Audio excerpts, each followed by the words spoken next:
This is Selling Susquehanna with Lisa Barrick, your guide to the heart of Pennsylvania real estate. And welcome back to another episode of Selling Susquehanna. My name is Chad Evans. I have the world famous by now, Lisa Barrick in studio. Welcome to the party. Hello. Nice to be here, as always. Good to see you. Labor Day's this weekend. Yes. It's kind of the official end of summer. I don't believe it. I don't buy it. Nope. Even though I almost, I a little bit turned my heat on in my car this morning. Guilty as charged. I didn't turn on the heated seat, but I drew the line at that, but the thought did cross my mind. It was cold this morning. It was cold this morning. A little chilly. But it's warming up. It's beautiful, so it's all good. But I just don't consider it the end of summer. I will still be wearing my white shoes after Labor Day. Is that still a thing? That is still a thing. Yeah, whatever. I think the rules just don't apply sometimes. Exactly. You know. How was your summer in terms of the market, selling? Oh, buying? not in terms of like my social life. No, it was fun. That's not what this show's about. But, that's a totally different podcast altogether. Gotcha. Which we're more than happy to talk about. There we go. Lisa's social life. Yes, yeah. Oh, that'll be thrilling. No, it was good. It's been good. It's been really good summer. Yeah. Good. Done some things that are a little bit different, career-wise. Or just the type of properties I'm selling, that kind of thing. Yeah. But it's been really good. That's really good. Positive, yeah. That's good. I know last time you were talking about commercial properties. You've done a lot of commercial commercial properties this year. Yeah. That's great. And I'm getting more calls for it. And some of it's a little out of my, I don't know if I'm qualified for that. But I have resources. So. That's awesome. Yeah. That's awesome. I know who to call. Good.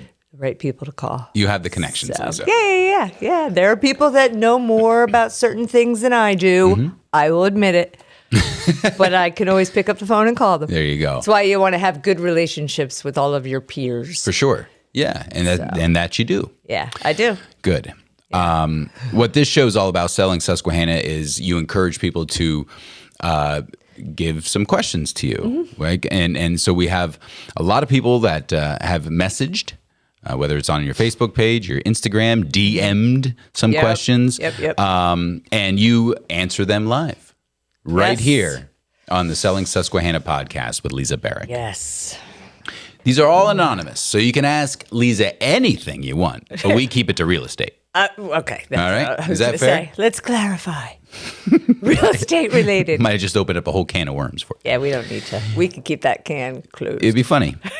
So question number one. Maybe to you. Question number one comes through anonymously, of course. And the question is, Lisa, I am moving out of my house and preparing to put it on the market. Is it better to leave it furnished for showings, or can I just leave it partially furnished, or should I leave it vacant? So they're putting it up on the market. What do they do with all the furniture? Keep it or get rid of it? Or what? So this is a question I do get a lot, especially when people are getting ready, they're about to move already. And as always, or in a lot of cases, my answer is it depends. Sometimes I can't wait for the person to take all their stuff and get it out. You can assume why. Maybe it just doesn't look good. Maybe they just have an awful lot of stuff and it's visible everywhere. Maybe their taste is slightly outdated for the market kind of thing? That very well could be. Yeah. We'll just stay I'll with just that. leave it at that. So sometimes I am like, oh, no, you go ahead and just move everything on out and let's have the place cleaned. And perhaps we'll have to do some painting, freshen everything up. We might have to look at maybe replacing some floor coverings if that's within their budget, do something like that, those sort of things. I actually don't have a problem with vacant properties. Some people feel that, they should be staged.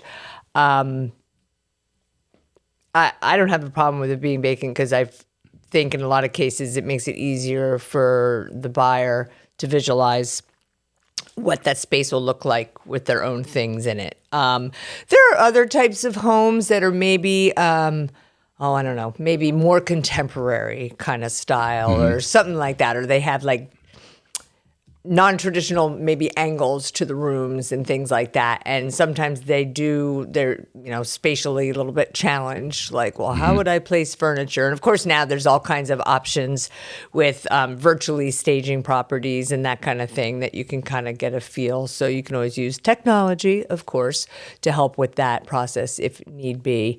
If a property is really beautifully decorated, tastefully decorated, clean, neat, all that kind of stuff. If they are able to leave it mostly furnished, then I will be like, well, if you don't mind and if it works for you, maybe their house where they're going isn't built yet and they're just renting something temporarily or something in that situation, but they have to be in that location for a job or what have you. I'll say, if you don't mind leaving the things, it looks really beautiful the way it is. So, and then of course there's other things like we need to get somebody in to clean regularly, because even though a house is empty, there's a whole misconception that, it's empty. It's not going to get dirty. Not true. Look at your own house. I mean, you're like, how did that get so dusty? We haven't been doing anything, it's just the environment or whatever. And you got people traipsing in and out and all that kind of stuff. So, the only thing I will say is I do not like the partially furnished house. It just looks odd. Now, explain that. A partially furnished house. So living room just has a couch? Yes, exactly. Exactly. It just looks kind of like they left the stuff they don't want. So there's like a random, I don't know, picture of a bird hanging in the living room and like one lamp and a couch or whatever. And like, you go in the kitchen and there's, a little table that wasn't the table that they used, but they just stuck this little table in there or something. Or, what have you. Like random, I've had ones where the people are kind of back and forth still for a reason. So they just have like a mattress on the floor, and I'm like, it looks like, I don't know what it looks like, but anyway, use your imagination. If there is an opportunity to stage a home. Yeah, right? I mean, you can stage it properly. But do you stage it? I personally am not one that stages. There are agents who have a whole slew of props that they haul over and do that. I don't. I just never have. Yeah. But I prefer to either be furnished and decorated or just be totally empty. I don't like the in between. Yeah. And sometimes staging looks okay, but there is staging and there is staging. If you go in certain markets, you'll see like a house that's staged. Well, they seriously brought in like a moving van full of, brand new furniture. Exactly. It's not what was that show? Chip and Joanna, whatever. Oh, yeah. Like those houses are staged, and they look gorgeous, but they're taking all that stuff right out of there. Well, most people don't have access to that level of staging a house. So, you get like a bowl of fruit on the counter and, I don't know, a couple bottles of wine and a thing. And then, like a little, and then, I'm like, that's just, sometimes it looks okay, but, other time you just walk in and you're like, okay, this was staged. Like it just looks a little weird. Well, that's just my opinion. Yeah. Other people will disagree with me and, whatever. Are they difficult conversations to have? Let's say someone has maybe an eclectic taste that maybe is outdated. Are these tough conversations with the client to be like, listen, that couch, oh my gosh, we got to get that out of here. But I love that couch. Yeah. So what are those conversations like? It depends upon the client. Some people are like, we have a pre-listing meeting. We may have multiple pre-listing meetings, and they say you need to come in and tell me what I need to do.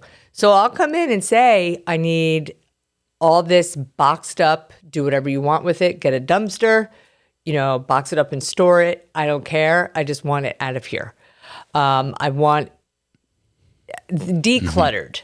Decluttered. Decorated is okay. but decluttered.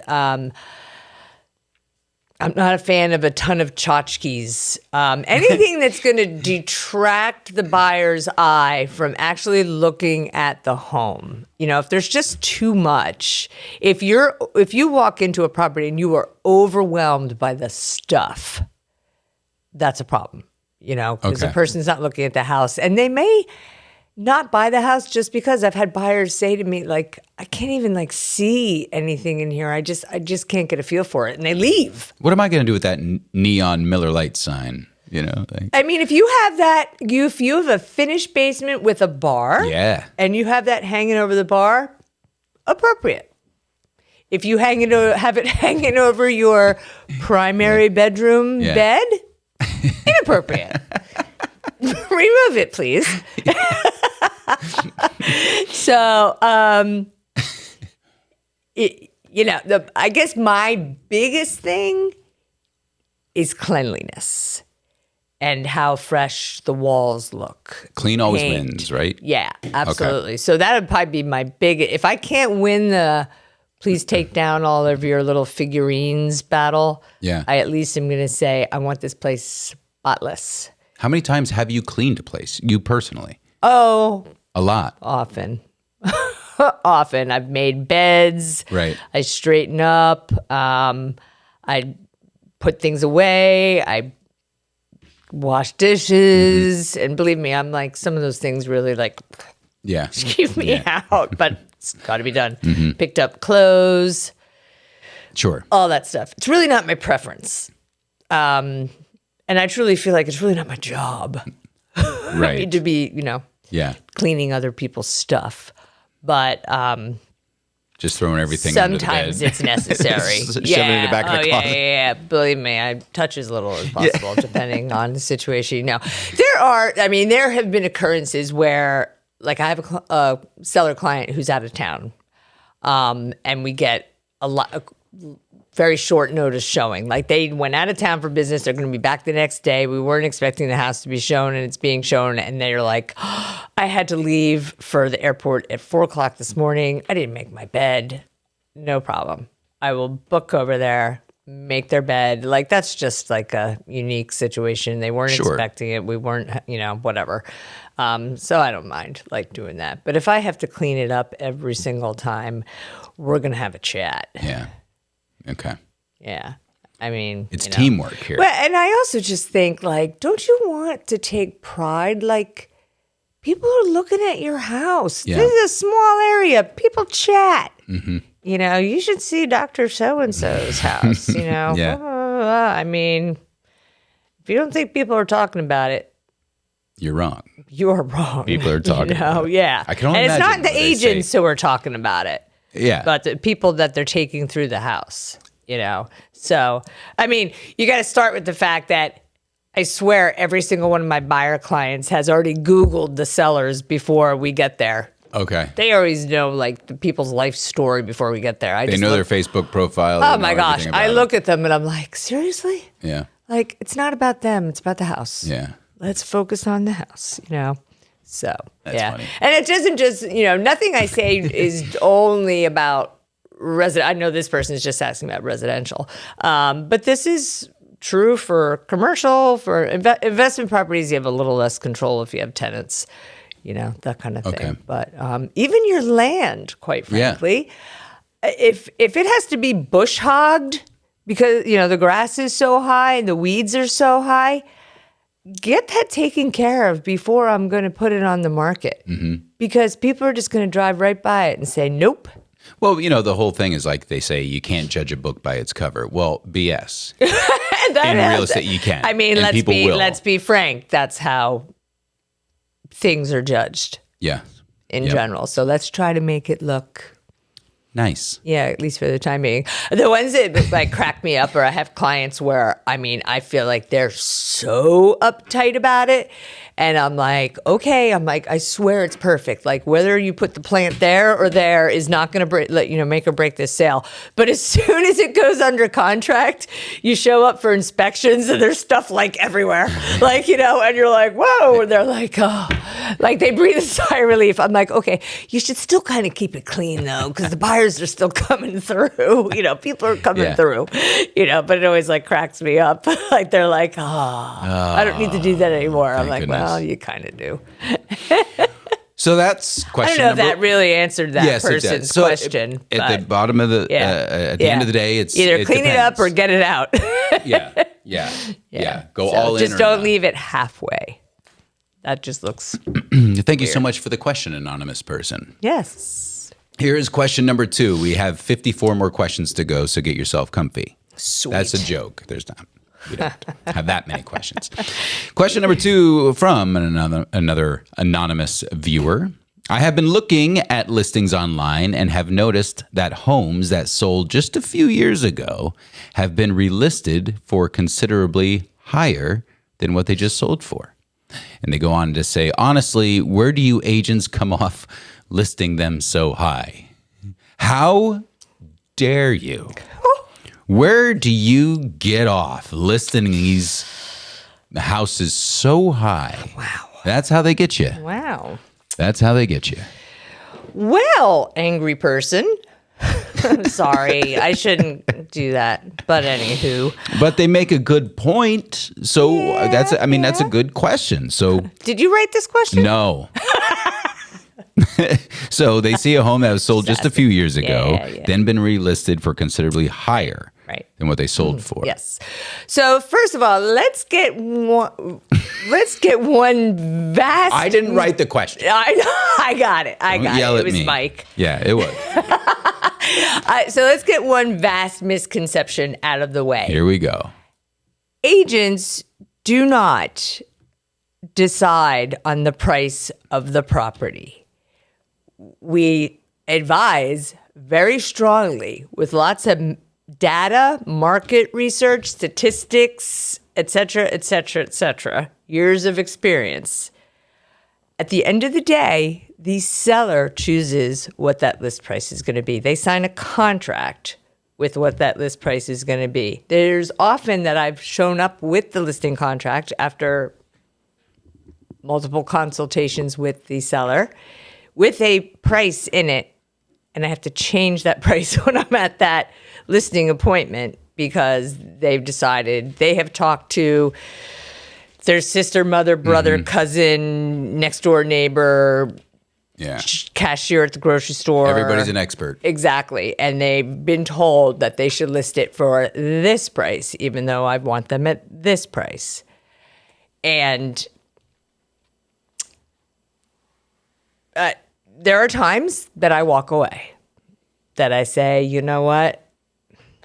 No, like if that's what we're going to do, it's just too unrealistic. And we'll be doing so many price reductions, it's going to be ridiculous. And it's going to sit on the market. And so there are times I walk away. There are other times that I say, all right, it's not too inflated. And I say, all right, we'll try it for 2 weeks, well, maybe 30 days, depending on the market at that time, depending on what price range we're in. But you're going to agree ahead of time to a certain series of price reductions. The other part of that I'm going to say is for that person who's saying, well, that property just sold, 3 years ago for $200,000 and now it's listed for $350. Well, you also don't know what that person did to that property. Maybe they completely gutted it. Mm-hmm. Maybe they put in a $100,000 kitchen. Maybe they had to redo all the wiring. Maybe they moved in there and discovered it needed a whole new septic system. Now, cost isn't value, and that's a whole nother conversation. That purpose was there to flip And you can't drive a car without a steering wheel. Yeah. So you have to have a septic system, if it's not on public sewer. But so some of those things are just necessary, and you're not going to get necessarily money back out. But they may have added on square footage. Who knows? Added bathrooms, added whatever. Who knows what they have done to that home? So before you're so quick to judge that, they only bought it a few years ago and now it's listed for this price, do a little bit more research if it bothers you that much. I didn't write the question. I know. You're getting angry at me. I'm not getting angry at you, but I'm just trying to blow a couple of misnomers that go around and have been for years and years and years. You're just trying to get rich. Agents don't. Well, I've been doing this for 32 years and it ain't worked yet. So, yeah. Anywho, but that's a really good point. I mean, maybe they did, invest into the property. No fix it idea. up. Maybe they bought the acreage behind them, and now there's more land. What have you? Are there times where a house will go back on the market after a few years, and I, as the agent who have shown that house before, go in and go, well, I didn't do a dang thing. Yeah. Yep. It happens sometimes. It doesn't happen with my listings because I'll walk away from a listing like that. I don't know the rhyme or reason. Could be that the market, could be COVID hit. Could be. We are out of that market, folks. We are done with that. Yeah. So, and could be that there were 3 houses on the market and there were 100 people that needed a house.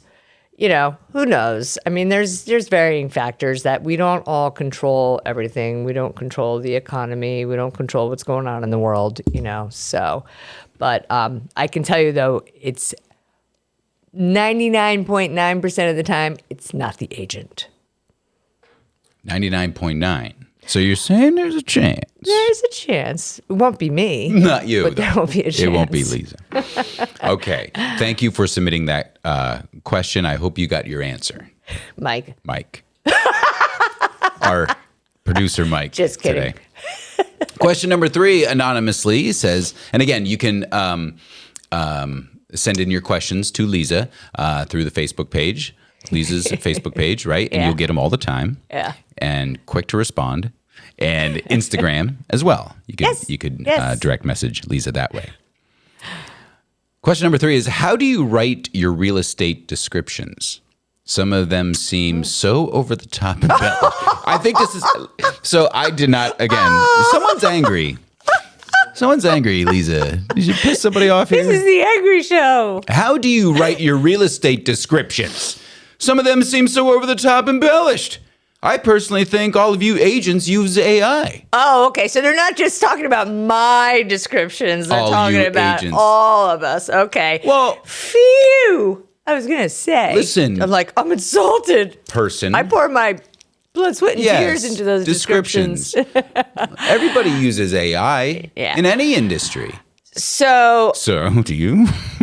I actually do not use AI. I will say this. So I use AI the same way that I used to use, a thesaurus before we had the internet.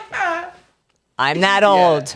You're that experienced. And then there came the online thesaurus or Google. And I'd say, give me a better word for beautiful. Mm-hmm. When you're using the same descriptors all the time, you're like, I got to mix this up. Because I will tell you, and this is just me that notices this, but there are certain agents, and this is not a criticism, it's just an observation. There are certain agents who I don't even need to know it's their listing. If I see the description, I know it's theirs. Because they say the same thing in every single listing. And I'm like, I'm sorry, but every single listing doesn't have, well, I'm not going to say certain things. But anyway, but I just know because that's that agent. So I'm trying not to do that. I don't know that I'm always successful. But so I will use AI sometimes to, I'll put in a sentence or something and be like, just because I want a different descriptor and I'm hoping it'll come back to something or come back to me with another word. And that's all. But I actually, so I really love to write. In a different life, I probably would have gone into a different career that would have involved that. Do you really? Anyway, I do. I did not know that. I do love to write. Creative writing? Yes, I do love it. Yeah.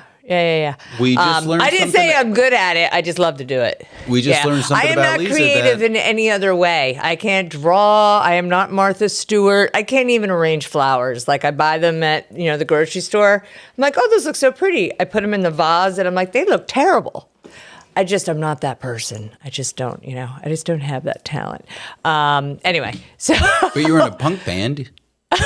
You were the lead singer of I was not the lead singer. I thought you were the lead singer of a punk band. No, I was a backup singer, and it wasn't punk. I thought you said it was punk. It was not. It like was Ramones, kind of. It was like alternative. No, I don't know. What was the Talking Heads considered in the 80s? Oh, alternative. I would imagine. You were a backup singer for. Okay, yeah. well that's like look. Squeeze, Talking Heads. What else did we sing? U2. Oh, okay. That was it. Yeah. Yeah. No. Just because I had my head half shaved. Which led me to believe you were a lead singer. Aren't these stories for another day? I don't know. We're learning a lot about Lisa on this episode. So a creative writer. So let me ask you. I was also an honor student. Let's just put that in there. Okay, that's enough. Now you're getting a little. I was a dorky half. No, I wasn't. All right, moving on. But like with these descriptions, so do you try to create like a story with these descriptions? So this is my thing. So the first time somebody has me come over to their house, and typically I'm probably at the house at least once before we actually sign a listing contract. It's very rare I just show up and we list it in one step. Sometimes, but not usually. It's just not my preference. So the first time I go to look at a house, my mind is going as I hit the neighborhood. As I'm driving through the neighborhood, then I get to their house, I'm looking all around the front yard, the backyard, I'm looking at the view, I'm looking at what do I see from this house, what about this house do I see, like I see porches, I see a lot of chimneys, I see whatever, I see certain kinds of architecture or style or, whatever. And then when I go in, it just kind of continues. With just everything I observe about the property and the feeling it gives me and what I picture, how I picture somebody living in that house. I don't know, a room that has just like all windows and has great views out the window. And I do a lot of that looking from the inside out. Like, what am I seeing when I walk around this house? Obviously, they're going to tell me all the updates they did or things they did, or maybe the history of the house, depending on what type of home it is. Even more importantly, in a lot of cases, what their history is with that house. Now, maybe they've only been there 2 years. Maybe they've been there their entire life. Maybe they grew up there and they stayed there. Mm-hmm. It was their parents' home originally. Maybe they bought it when they were very first married and they stayed there and raised their family there. Every home has some kind of a story. Maybe the story isn't even necessarily theirs. Maybe the person that lived there only got to enjoy it for 2 years, but there's a whole history to that house. So I learn all that. Honestly, sometimes I start the process when I always pull like their deed and tax card before I go to the first visit. So sometimes that story starts when I pull the deed. Oh, okay. Because I see like, wow, this is a really old deed. They've lived here for a long time, or whatever. Right. Or it was divided from a homestead or something like that, So as I'm walking through the house the first time, I'm writing down all the relevant things, how many bedrooms, how many bathrooms, basins finished, what the heat is, blah, blah, blah, all those things, roof age. But I'm also writing descriptors as I'm writing notes because they're just things that stand out to me, I don't know, windows is always a big one to me because I like a lot of light. Natural light. Or if I see tons of woodwork or see like original kind of hardwood floors or something like, all those kinds of things. A lot of descriptions end with like perfect for a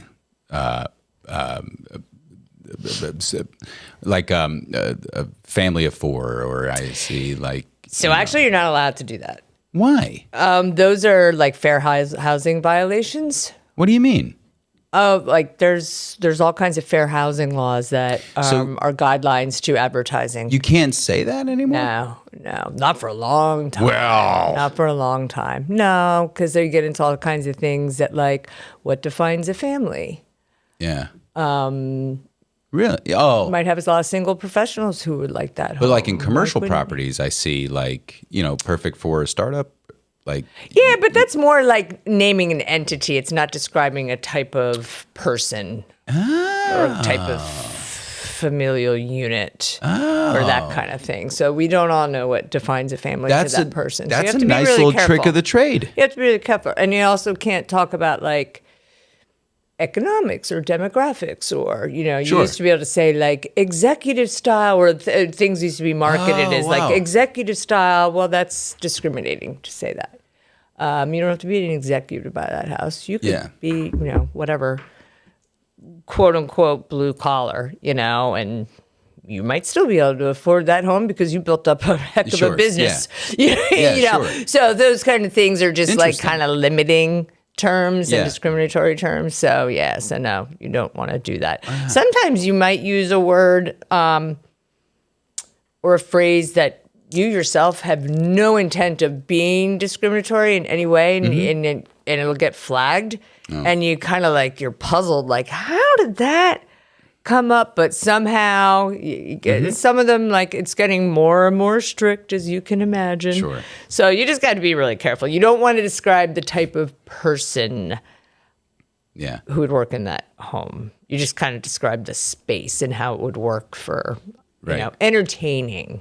It's going to get smaller and smaller with the description. It'll say big house, front door, for sure. two-car garage. I mean, that's been a conversation. Call me today. That's been a conversation, believe me. And actually, when you talk about like AI, so when I take like descriptions, and maybe I'll check like just, I've put them into AI before. I'm not going to say I haven't. And it always comes back to me with like a bullet point. It takes my whole narrative and turns it into a bunch of bullet points, which I don't like because that doesn't create a feeling. That just gives you a bunch of bullet points. So that's a part of the reason why I don't like AI. Yeah. I also don't like, notice I'm taking the conversation away from the fair housing thing because I don't want to get into that. But I don't want to get myself in trouble. I want to create a feeling. I want to create emotion. I want to create a sense of what that property is like, and I can't do that in a bunch of bullet points and facts. There are facts involved with it, but and I will say there are certain homes, some homes they write themselves because there's so many features to this home that it writes itself. There are other homes that are a little bit more challenging because maybe there's just not a lot to write about them, but then I really try to find other things, look outside of the house, what's around it, the feelings, that kind of thing. The other thing is, it pertains to commercial property. I mean, this pertains to all kinds of properties, not just houses. I have a commercial property listed for sale right now, and for instance, and it was a family business that had been in the family for 83 years. That right there tells a story. It tells a story of stability and longevity and a passion for, what they were doing in that space. It gives a potential business owner a feeling for, well, maybe my business will have that same stability. Maybe my business will have that same longevity. Sure. It's not going to be the same business as what's in there, most likely. But it still gives that person that sense, that positive feeling. So it doesn't matter what you're describing, whether it's a commercial property or if it's land or, whatever. That's always my goal. So that's one of my favorite parts of listing a property. I love that is about coming you. up with that. Yeah, I do. How many times do you use the word picturesque in your description?